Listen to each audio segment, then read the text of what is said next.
सकळ जेणे हा गोपाळ कृपा करी भागल्या माधव हातील कडिये त्याची आणि जोडे सर्व सुख त्याची माझी हित करीती सकळ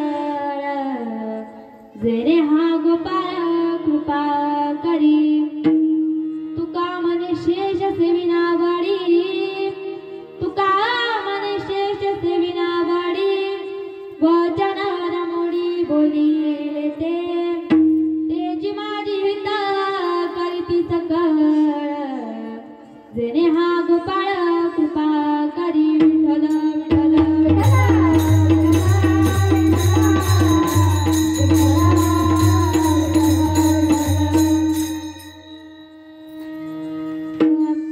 वक्रतुंड महाकाय सूर्यकोटि समप्रभ निर्विघ्नं कुरु मे देव सर्वकार्येषु सर्वदा महायोगपीठे तटे भीमरथ्यं वरं पुण्डरीकाय दातु मुनीन्द्रे समागत्य तिष्ठं तमानन्दगन्धं परब्रह्मलिङ्गं वदे पाण्डुरङ्गं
बाबाजी सद्गुरु दास तुका अलंकापुरी पुण्यभूमी पवित्र तेथे नांदतो ज्ञान राजा सुपात्र तया आठवीता महापुण्य राशी नमस्कार माझा श्री सद्गुरु ज्ञानेश्वरासी नमो ज्ञानेश्वरा नमो ज्ञानेश्वरा नमो ज्ञानेश्वरा नमो ज्ञानेश्वरा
त्रयजननी देवाची नागेंद्र हराय त्रिलोचनाय भस्मांगरागाय महेश्वराय नित्याय शुद्धाय दिगंबराय तस्मै नकाराय नमः शिवाय वसुदेवसुतं देवं कंसचाणूरमर्दनं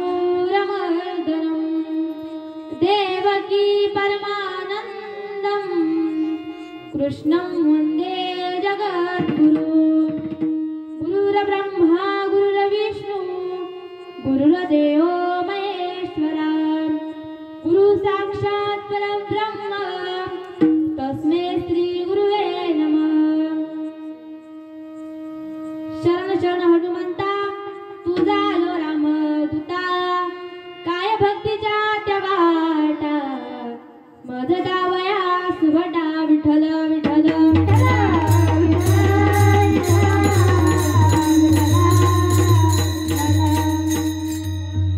संताची बाई हा माझा विश्वास प्रस्तुत प्राप्त प्रसंगी प्राप्त स्थळी कीर्तन रूपी सेवेला सुरुवात करण्यापूर्वी थोडासा परिहार द्यायचा तो असा की आज या ठिकाणी जो काही नवरात्र उत्सव चालू आहे आणि त्या निमित्ताने मला जी काही तिसऱ्या दिवसाची कीर्तन रूपी सेवा मस्तारख्या कामाराकडे आली त्याबद्दल मी तुम्हा सर्वांचे आभार मानते।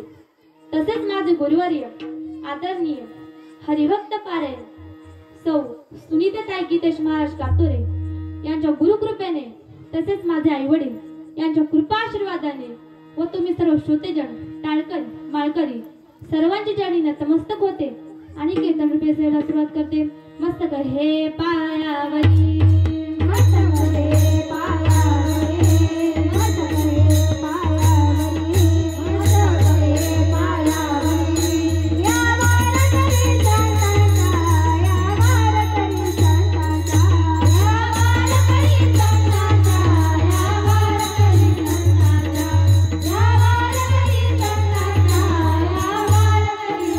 वारकरी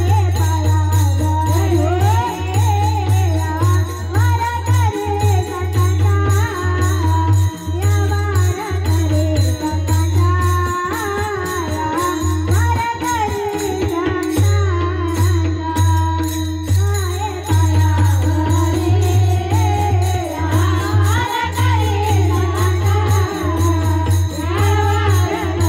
संतांचा या वारकरी संतांचा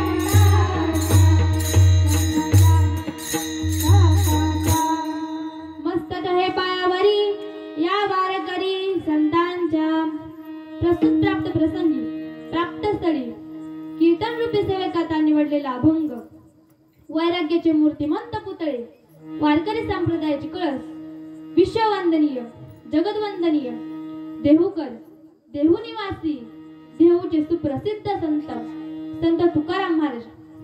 तर कोण होते तुकाराम महाराज? तर सूर्याची प्रखरता चंद्राची शीतलता अग्नीची दिव्यता वेद मंत्रांची ममता गंगेची सुचितता आणि आईची वात्सल्यता ज्यांच्या अंगी दया क्षमा शांती हे तीनही गुण ज्यांच्या ठाई वास करतात असे देऊचे सुप्रसिद्ध संत तुकाराम महाराज यांचा 4 चरणांचा संतपर प्रकरणातील अभंग आमच्या सेवेकरता निवडलेला आहे। विठ्ठला विठ्ठला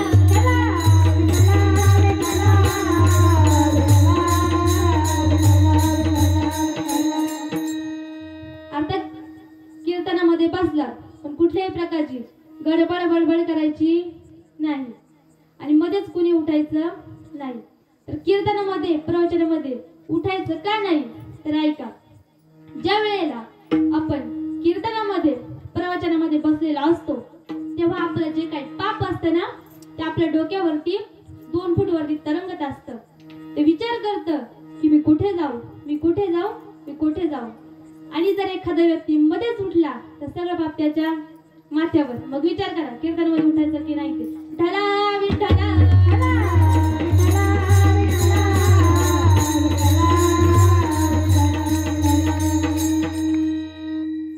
तर या अभंगातून संत तुकाराम महाराज म्हणतात की माणसाला जगण्यासाठी कशाची गरज असते? अन्न, हवा, पाणी. अन्नाशिवाय माणूस साधारण 20 ते 25 दिवस जगू शकतो. पाण्याशिवाय तो 10 ते 12 दिवस जगू शकतो. पण हवेशिवाय, श्वासाशिवाय तो एक क्षण देखील जगू शकत नाही. जीवन जगण्यासाठी जेवढी श्वासाची गरज असते, किंबहुना परमार्थासाठी विश्वासाची गरज असते. संपला तर जीवन संपेल आणि विश्वास संपला तर परमार्थ बुडाला. विठ्ठला विठ्ठला.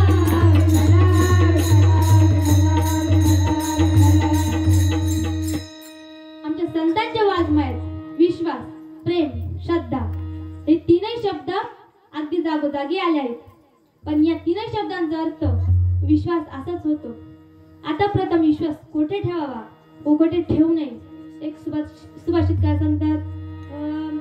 नदीनां च नखीनां च शृंगीनां च शस्त्रप्राणिनां विश्वासं नैवं गुरुतं स्त्रीषु च राजकुलेषु च. महाराज म्हणतात की नदीवर विश्वास ठेवावा का? तर नाही. नदीवर का विश्वास ठेवू नका? तर समजा आपण नदीच्या पात्रामध्ये उभे राहिलो तर त्या नदीला कधी पूर येईल आणि ती आपल्याला कधी वाहून नेईल हे काही सांगता येत नाही. तर महाराज पुढे म्हणतात की ज्या प्राण्याला नखे आहेत त्याच्यावरही विश्वास ठेवू नका. मग आता मला सांगा, नखे असणारे प्राणी कोणते? तर समजा मांजर. आपण मांजराला उचलून घेतलं तर ते मांजर आपल्याला कधी बोच काढून कधी पळून जाईल हे काही सांगता येत नाही. महाराज पुढे म्हणतात की ज्या प्राण्याला शिंगे आहेत त्याच्यावरही विश्वास ठेवायचा नाही. आता समजा बैल. आपण रस्त्याने चाललो आहे, मागून बैल येऊन आपल्याला कधी हुंदाडून लावेल हे काही सांगता येत नाही. मग महाराज पुढे सांगतात की जो माणूस रात्रंदिवस हत्यारे बाळगतो त्याच्यावरही विश्वास ठेवायचा नाही, कारण तो आपल्यावर कधी हत्याराचा वार करून जाईल हे काही सांगता येत नाही. मग महाराज म्हणतात की शत्रूवर तरी विश्वास ठेवावा का? तर नाही. मग मित्रावर तरी विश्वास ठेवावा का? तुम्हाला सुंदर असे एक दृष्टांत सांगते. विठ्ठला विठ्ठला.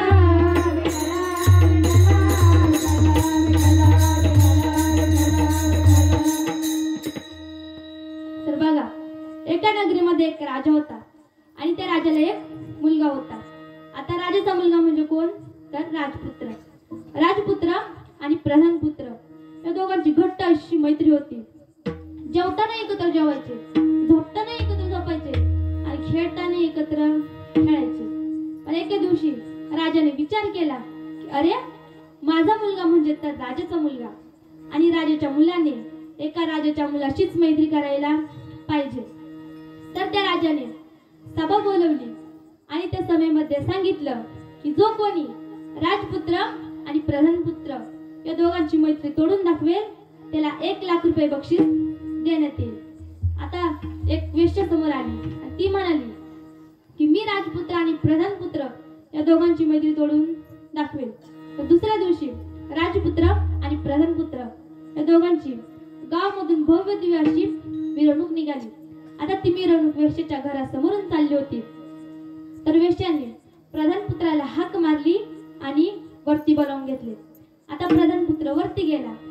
तर वरती गेल्यावरती त्या वेश्येने प्रधानपुत्राच्या कानाजवळ आपले तोंड नेले व काही न बोलता फक्त आपले ओठ हलवले.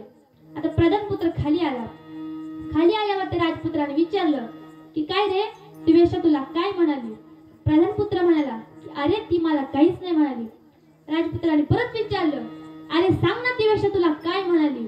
तर प्रधानपुत्र म्हणाला की अरे, ती मला काहीच नाही म्हणाली. पुढे गेल्यावरती राजपुत्राने परत विचारलं की अरे सांग ना, ती वेश्या तुला काय म्हणाली? प्रधानपुत्र म्हणाला की अरे, ती मला काहीच नाही म्हणाली. दोघेही जण मिरवणूक संपल्यावरती घरी जातात आणि झोपतात. आता झोपल्यावरती रात्री 12 वाजता उठून राजपुत्राने प्रधानपुत्राचा खून केला. म्हणजे बघा, मित्रावरही विश्वास ठेवायचा नाही.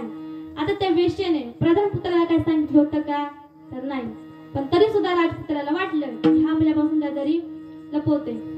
मग महाराज पुढे सांगतात की मग स्त्रीवर तरी विश्वास ठेवावा का? तर नाही. तर तुम्हाला सुंदर असे एक दृष्टांत सांगते. विठ्ठला विठ्ठला.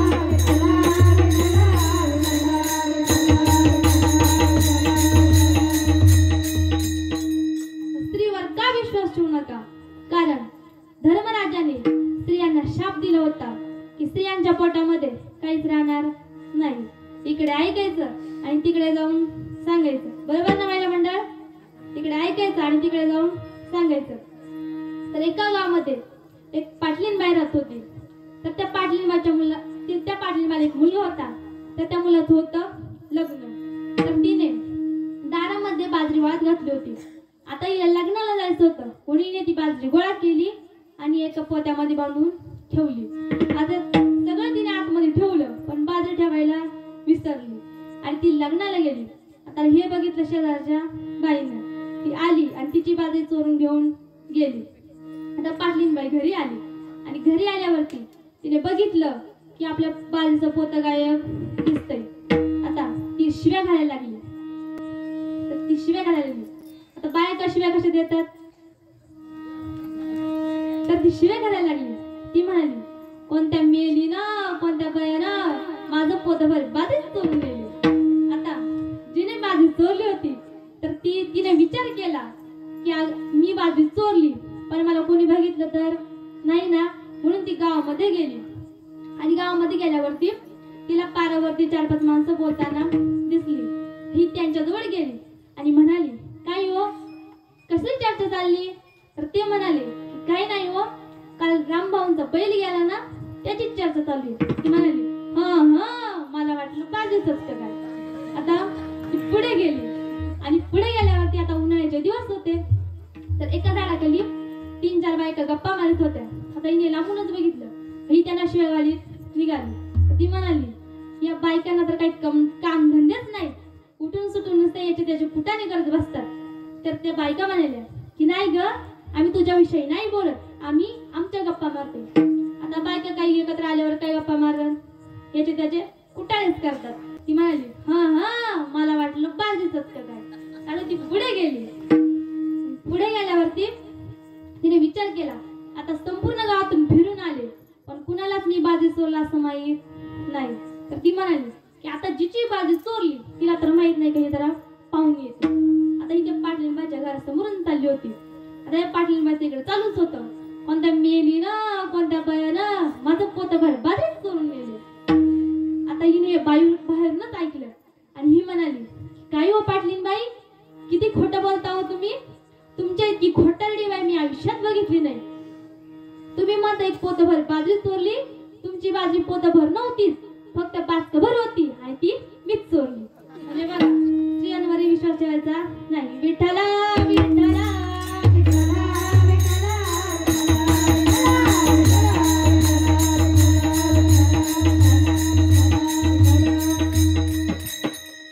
तुम्हाला आणखी एक दृष्टांत सांगते. विठ्ठला विठ्ठला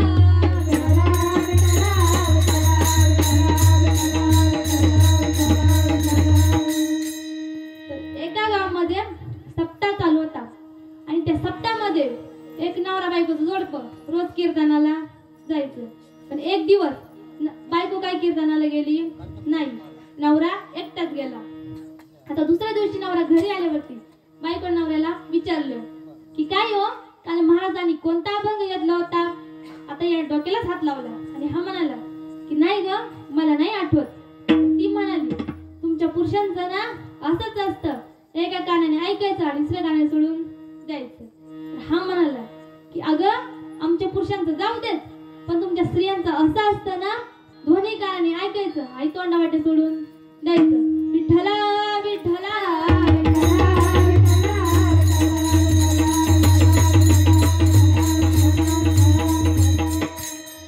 म्हणजे बघा, स्त्रियांवरही विश्वास ठेवायचा नाही.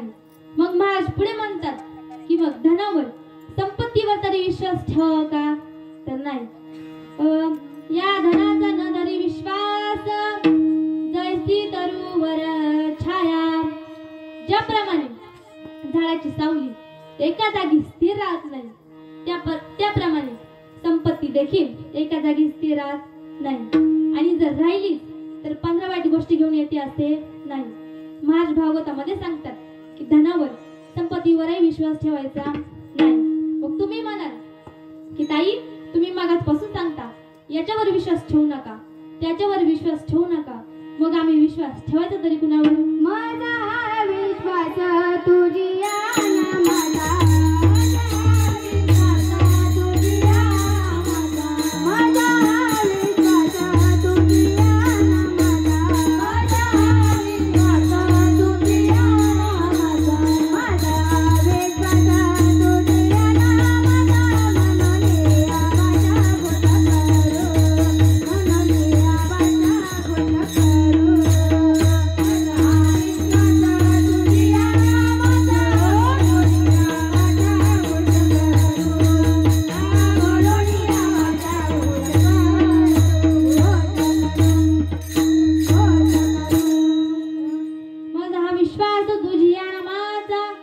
म्हणून यावाच्या घोष करू. परमेश्वराच्या नावामध्ये एवढं मोठं सामर्थ्य आहे की त्यापेक्षा मोठी शक्ती या विश्वात कुठेच नाही. आणि ती शक्ती आमच्या संतांमुळेच प्रगट झाली आहे.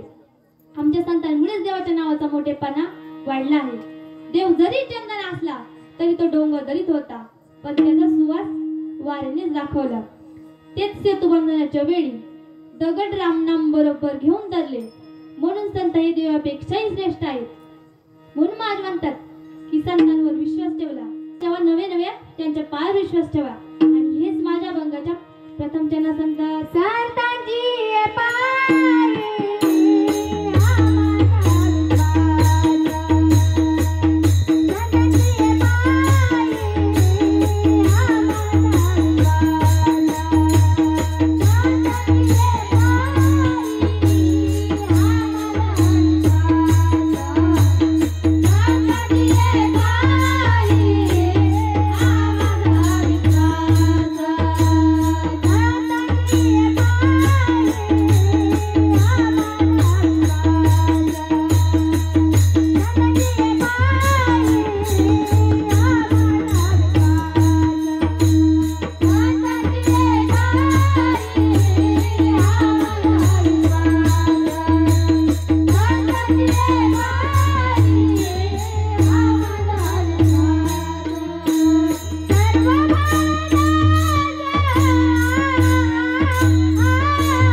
विश्वासास पात्र फक्त एकच जागा आहे, ते म्हणजे आमचे संतांचे चरण.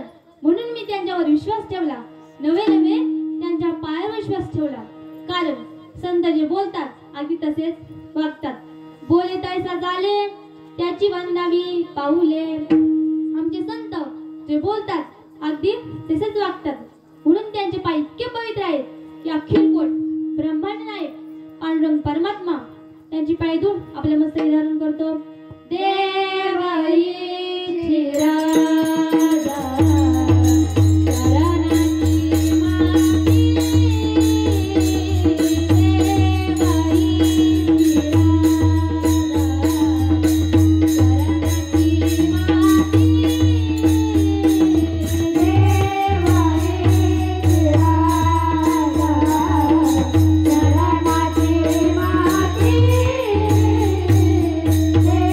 Bye.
संतांच्या पायाजवळ मला स्थान प्राप्त झाले, म्हणून मी जीव भावे त्यांचा दास झालो.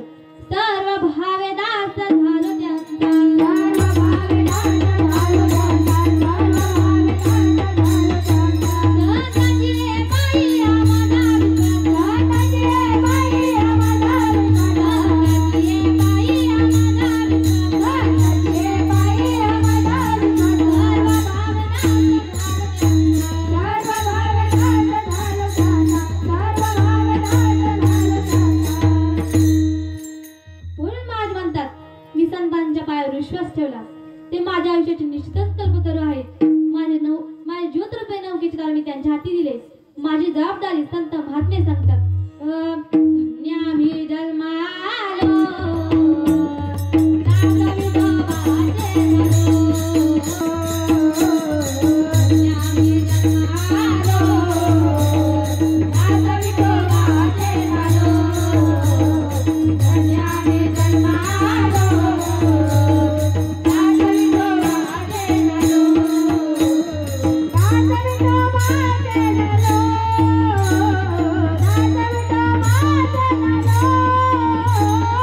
विठोबाचे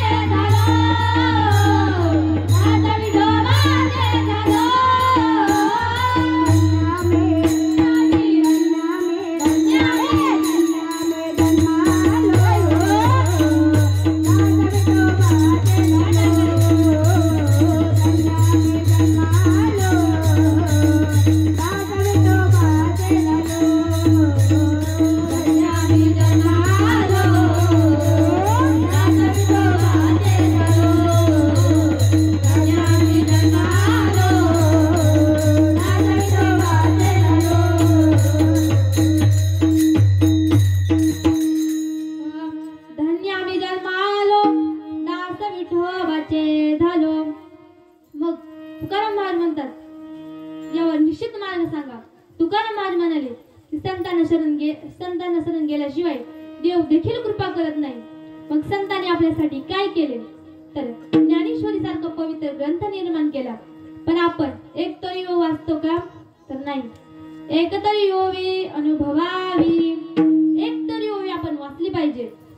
अजून संतांनी आपल्यासाठी काय केले तर अभंग लिहिले, गवळणी लिहिल्या, आंधळे लिहिले, पांगळे लिहिले, दोघी लिहिले. नवे नवे त्यांनी आपल्यासाठी पिंगळे देखील लिहिले.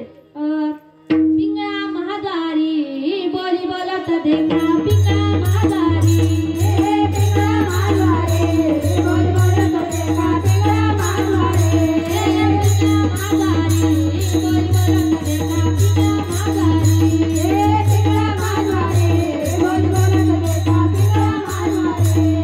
डाऊन फिरविता डुगडू गायका, ऐका ऐका ऐका, डाऊन फिरविता डुगडू गायका, ऐका ऐका ऐका. पिंगळा महाद्वारी बोली बोलत देखा, पिंगळा महाद्वारी, पिंगळा महाद्वारी बोली बोलत देखा, पिंगळा महाद्वारी, पिंगळा महाद्वारी बोली बोलत देखा, पिंगळा महाद्वारी, पिंगळा महाद्वारी बोली बोलत देखा, पिंगळा महाद्वारी. वस्त्रवाला वस्त्रवाला वस्त्रवाला वस्त्रवाला वस्त्रवाला वस्त्रवाला वस्त्रवाला वस्त्रवाला वस्त्रवाला वस्त्रवाला वस्त्रवाला वस्त्रवाला वस्त्रवाला वस्त्रवाला वस्त्रवाला. नगरबारी ऐकरा वस्त्रवाला वस्त्रवाला वस्त्रवाला वस्त्रवाला. नगरबारी ऐकरा वस्त्रवाला वस्त्रवाला वस्त्रवाला वस्त्रवाला. वस्त्रवाला वस्त्रवाला वस्त्रवाला वस्त्रवाला वस्त्रवाला वस्त्रवाला. बघा पूर्वीच्या काळामध्ये गावांमध्ये वासुदेव यायचे आणि ते सगळ्यांना जागी करायचे. उजळून आला रामाच्या पहारी, अन गाव जागवताले वाजूने वाजे पारे, गाव जागवताले वाजूने वाजे पारे, गाव जागवताले वाजूने वाजे पारे, गाव जागवताले वाजूने वाजे पारे. रंगवला रंगवला वाजूने वाला रंगवला, रंगवला रंगवला वाजूने वाला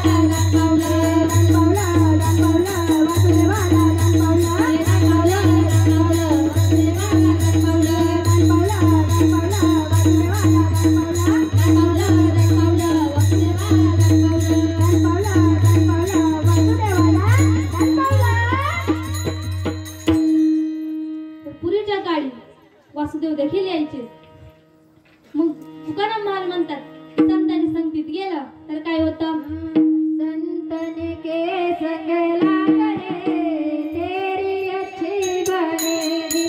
संतन के संग लागणे तेरी अच्छी बनेगी.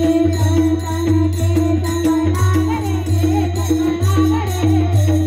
अच्छी बनेगी. संतन के संग लागणे तेरी अच्छी बनेगी. संतन के संग लागणे तेरी अच्छी बनेगी.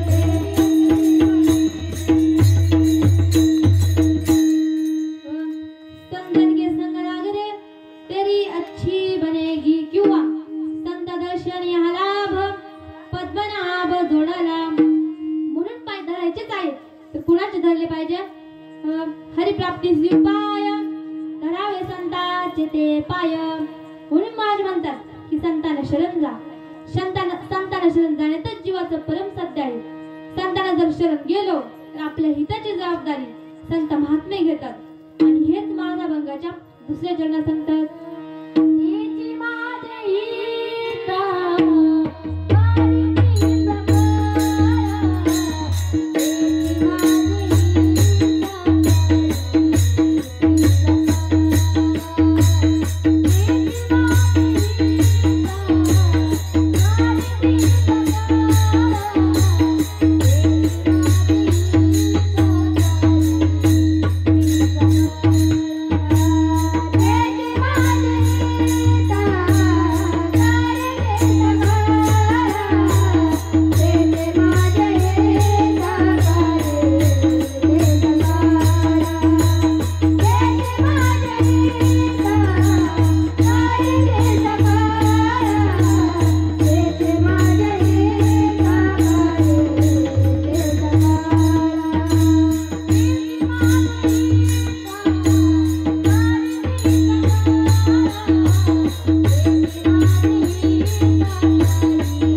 तिची माझी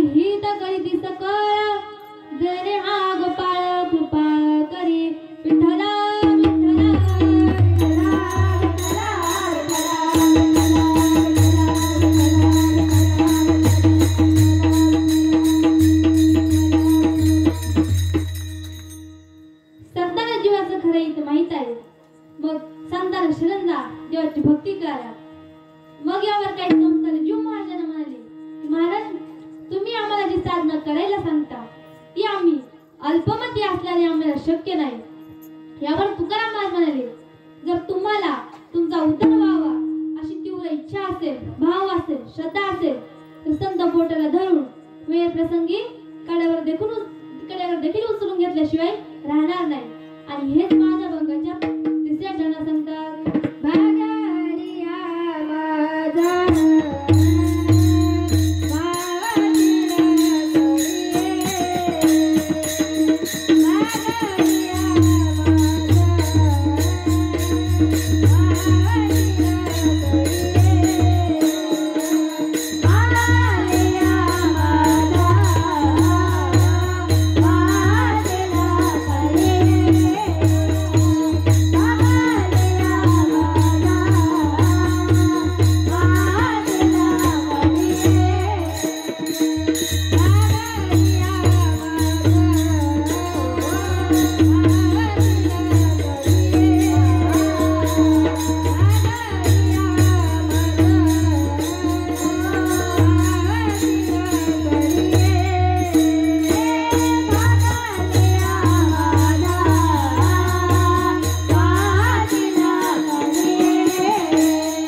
माझा त्याची आणि जोडे सर्व सुख. संतांच्या संगतीत गेलो, देवाची भक्ती केली तर संत बोटाला धरून कडेवर देखील उचलून घेतल्याशिवाय राहणार नाही. मग तुम्हाला सुंदर असे दृष्टांत सांगते. विठ्ठला विठ्ठला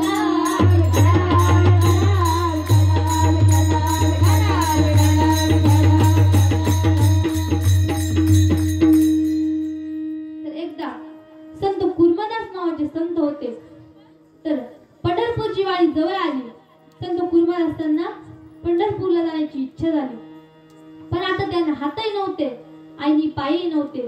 पण त्यांना तर पंढरपूरला जायचं होतं. तर ते गरबड्या लोळत पंढरपूरला निघाले.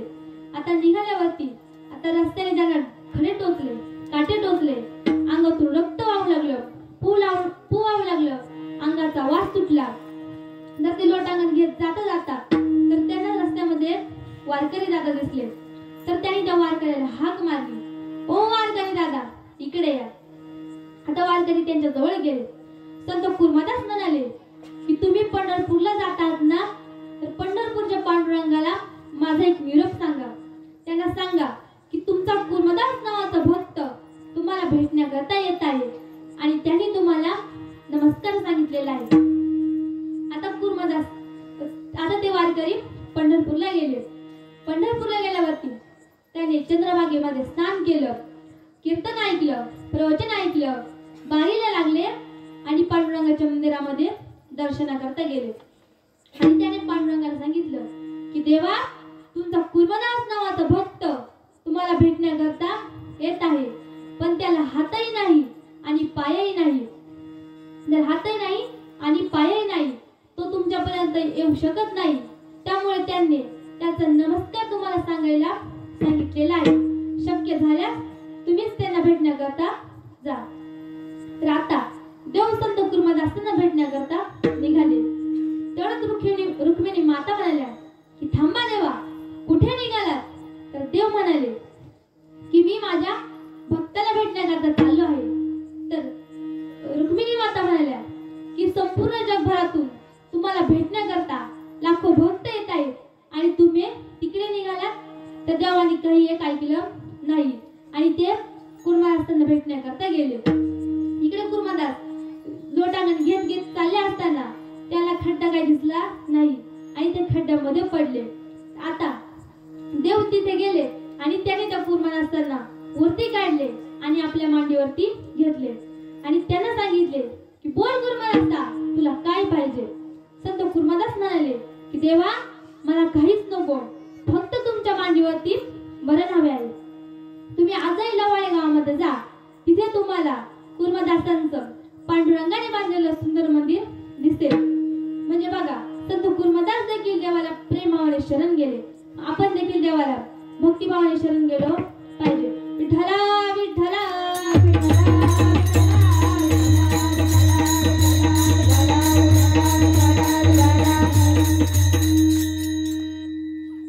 संत कुर्बानदासांना संत खास भानुदास महाराज भेटले. मग तुम्ही म्हणाल की पूर्वीच्या काही संत होते, पण आताच्या कलियुगामध्ये आम्हाला एकही संत दिसत नाही. मग आम्ही अनुकरण करायचे तरी कुणाचे? तुकाराम महाराज म्हणतात की संत ज्या वाटेने गेले त्या वाटेने तुम्ही जा, म्हणजे तुम्हाला कुठेही गुंता पडणार नाही. मार्ग दावणिया गेल्या आधी दयानिधी संत तेनेची पंथे चालू जाता, न पडे गुंता कुठे काही. संत ज्या वाटेने गेले त्या वाटेने तुम्ही जा, म्हणजे तुम्हाला कुठेही गुंता पडणार नाही. मग संत कोणत्या वाटेने गेले तर संतांनी रात्रंदिवस देवाचं नामस्मरण केलं.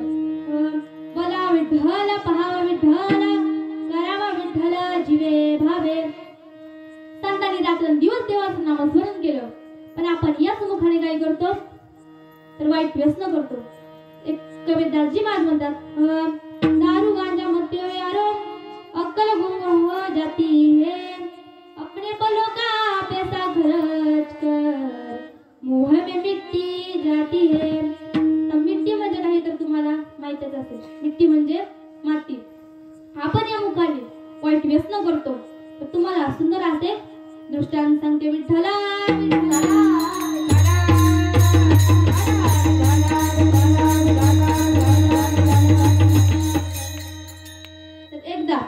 एक दारू पिऊन घरी आला आणि बायकोला म्हणाला की अगं, मी जर पंतप्रधान झालो असतो ना तर अख्खं जगच बदलून टाकलं असतं.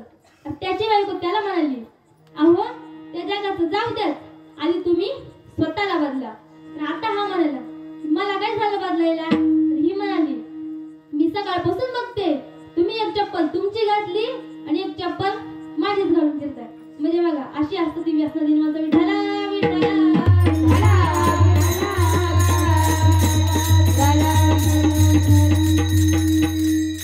तुम्हाला आणखी एक दृष्टांत सांगते. तर एकदा पावसाचे दिवस होते, धो पाऊस पडत होता, आकाशामध्ये कडाकड विजा कडकत होत्या आणि तेव्हा एक दारुड्या रस्त्याने दारू पिऊन घरी चालला होता. आता दारुड्या रस्त्याने कसे चालतात तर डान्सच करत चालतात. आता रस्त्याने चालला होता, तर चालता चालता समोर खड्डा होता. आता याला काय दिसलं नाही, हात गेला तसा त्या खड्ड्यामध्ये पडला आणि पडला तर पडला, उठून उभा राहिला आणि म्हणाला की काय रे देवा, खड्ड्यामध्ये पाडतो तर पाडतोस आणि वरतून फोटो देखील काढतो. म्हणजे बघा, अशी असतात विठ्ठला विठ्ठला.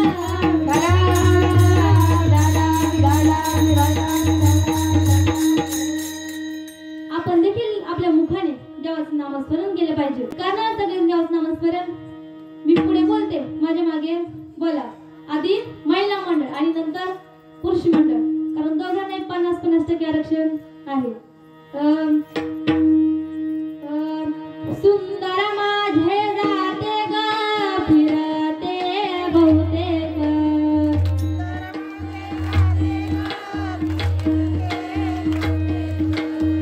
तुमचे काही बचत गट वगैरे आहेत की काय? सर्वांनी बोला, सुंदर माझे जाते ग फिरते बहुतेक,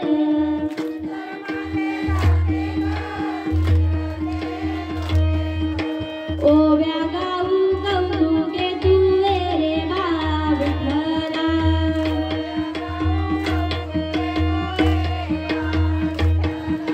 ओव्या गाऊ कौतुके तुझे रे बा विठ्ठला.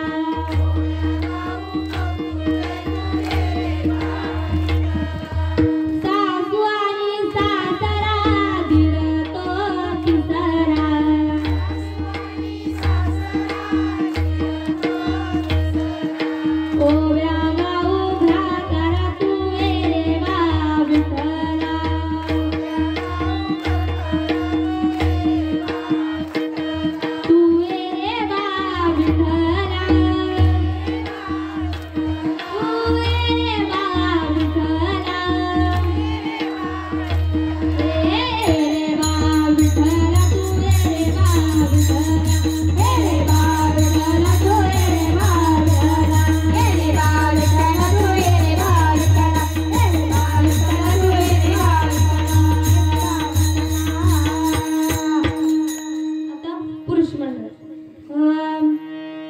सगुण गुणाचे तारे ग बाळ दिसतंय गोजिरवाणे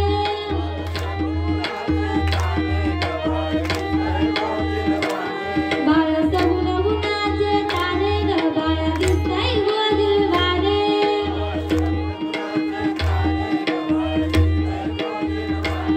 काय सांगता गडाने ग गोकुळच्या नारी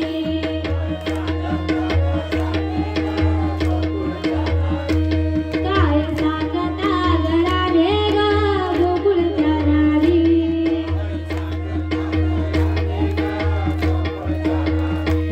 श्रीरंग माझा वेडा ग श्रीरंग माझा वेडा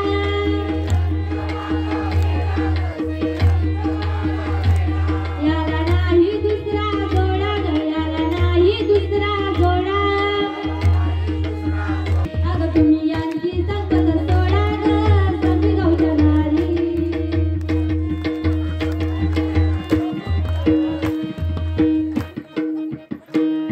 म्हणजे बघा आपण देवाचं नामस्मरण केलं पाहिजे. देवाने आपल्याला हा देह कशा करता दिला आहे. देवे दिला देह भजन गोमाटा तो या झाला फाटा बाधिकेचा. देवाने आपल्याला सुंदर असा नरदेह देवाच्या भजनाकरता दिलेला आहे. तुकाराम महाराज म्हणतात की देवा मला माहित आहे तू कसा आहेस. भक्तांना दिलेलं वचन तू कधी मोडत नाही. आणि हेच माझ्या रंगाच्या शेवटच्या चरण सांगतात. तुका म्हणे शेष सेवे नावाडे तुका म्हणे शेष सेवे नावाडे तुका म्हणे शेष सेवे नावाडे तुका म्हणे तुका म्हणे शेष सेवे नावाडे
भवानी माता, तिसरं शक्तिपीठ म्हणजे माहूरगडची रेणुका माता आणि अर्ध शक्तिपीठ म्हणजे तळवणीची सप्तशृंगी माता.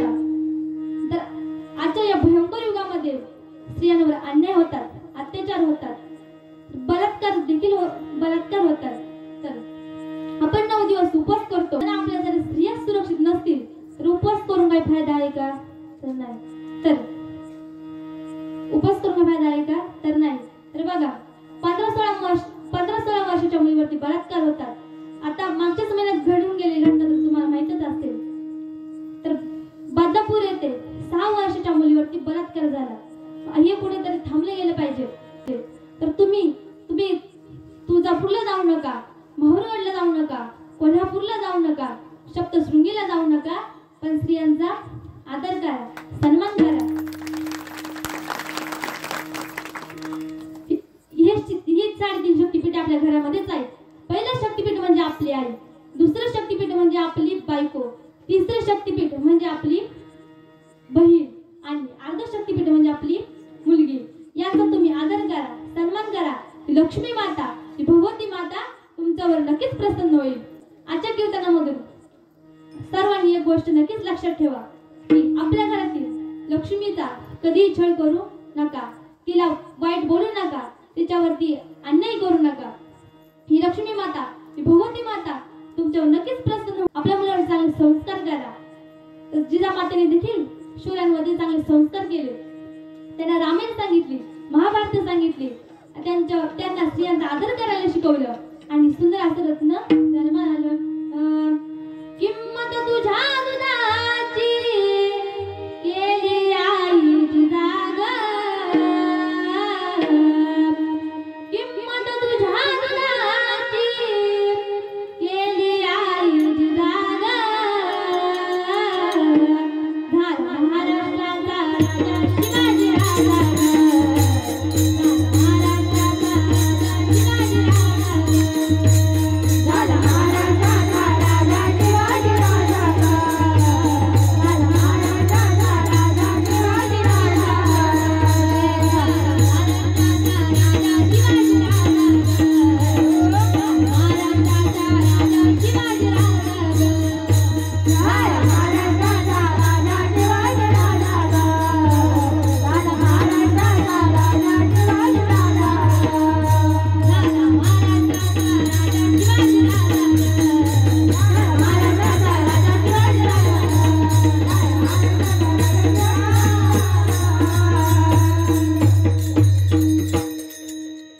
जिजामातेने शिरांवरती चांगले संस्कार केले, त्यांची पुण्याई फळाली आली.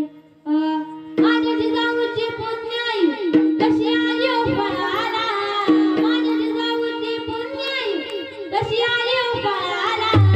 तो बाबाचा बाप माग शुभा जन्माला, तो बाबाचा बाप माग शुभा जन्माला, तो बाबाचा बाप माग शुभा जन्माला, तो बाबाचा बाप माग शुभा जन्माला.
बुधवंत महाराज तुमच्याही मनापासून आभार मानते. तसेच ज्यांनी 2 तास हरमोनी यांची साथ दिली राऊस्तर त्यांच्याही मनापासून आभार मानते.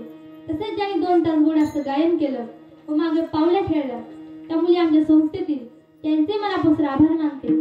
तसेच विनय करीत आहे तुमचाही आभार. आणि सुचित दादांसाठी जोरदार टाळ्या वाजवायला. तर त्यांची गोड अशी साऊंड सिस्टीम आहे. त्यांनी खूप छान साथ दिली. तुम्ही सर्व श्रोतेजन टाळकरी मालकरी सर्वांचाही आभार मानते.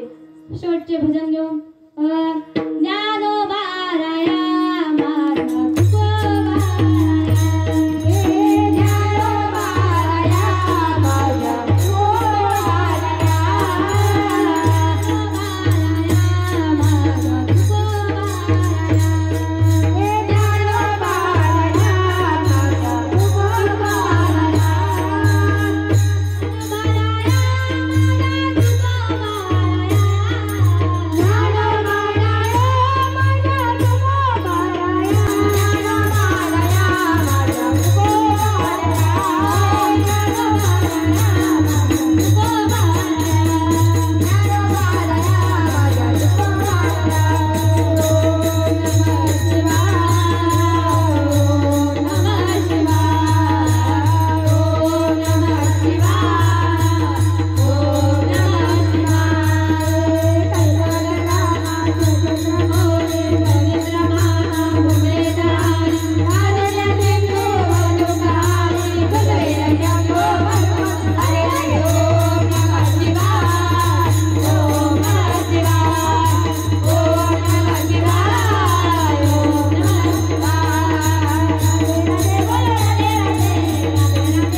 बोला